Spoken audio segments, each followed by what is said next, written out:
Many of you guys have heard of the book Think and Grow Rich, but did you know that Napoleon Hill was broke and jobless when he wrote Think and Grow Rich?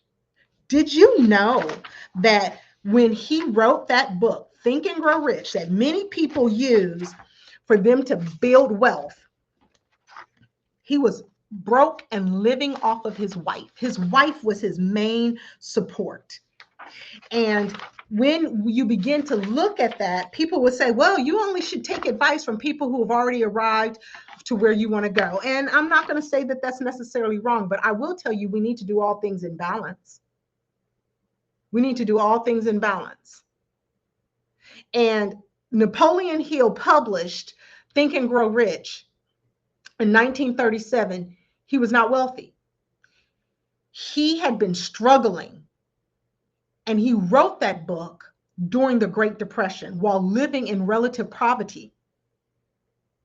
According to several of his biographies and his own admission in his book, Think and Grow Rich, I read the introduction, I think it was the introduction, and that's where I found out he was unemployed and broke when he wrote that book. He had spent years studying successful people, but he himself was broke at the time that he wrote Think and Grow Rich.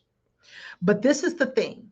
His wife supported him. And let me tell you, men, I mean, we live in a culture where women is like, you got to be a six-figure earner and da da da da. Look, let me tell you, women, we really need to. I'm not saying go and support a man, but if you're in covenant with the man and he hits a hard financial space, that ain't the time for you to ditch him. That's the time for you to double down with him, because we are Rachels. We help men develop and pull the water that's in the well of who they are. We help men grow and thrive. Ain't nothing like a partner who believes in you. I have a good friend. He believes in me. He's down for me like four flats. And when you have someone who's down for you and believes in you, it helps you to believe in yourself as well. And so his wife was holding it down while he was writing. Driven by belief, not by bank account, he wrote the book largely on faith, persistence, and personal conviction, not from the vantage point of financial success. That was an eye-opener to me. And so I really want to challenge you guys to really get the belief that Napoleon Hill had when he wrote Think and Grow Rich. Napoleon Hill was financially poor, but his ideology was rich when he wrote that book. His story actually enforces the central message of the book, that belief, persistence, and clarity of purpose can activate wealth in one's life, even if you're starting from point zero. So no matter where you're at in your financial game, there's always an elevation point to go to until you reach the summit.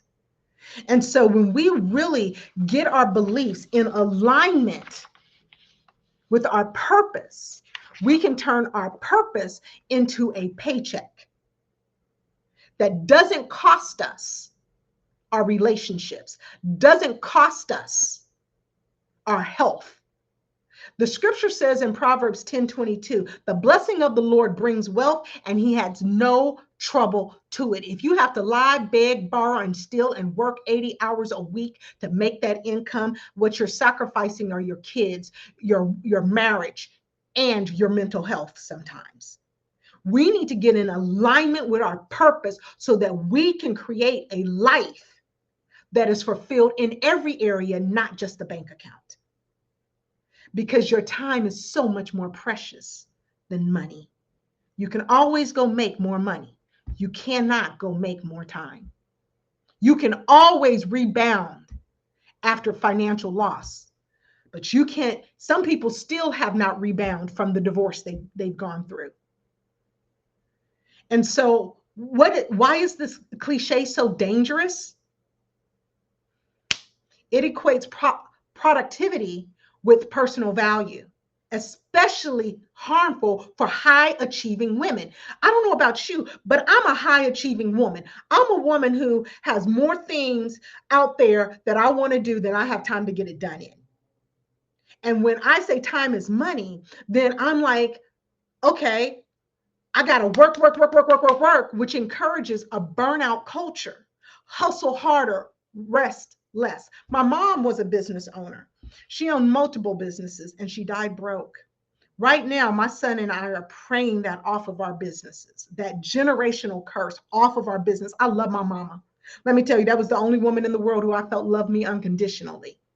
But let me tell you what, she owned a Molly Maids before there was a Molly Maids. She owned a career counseling service before there was a Ronstadt. She used to own taverns in Chicago before women even were allowed to have bank accounts, especially Black women.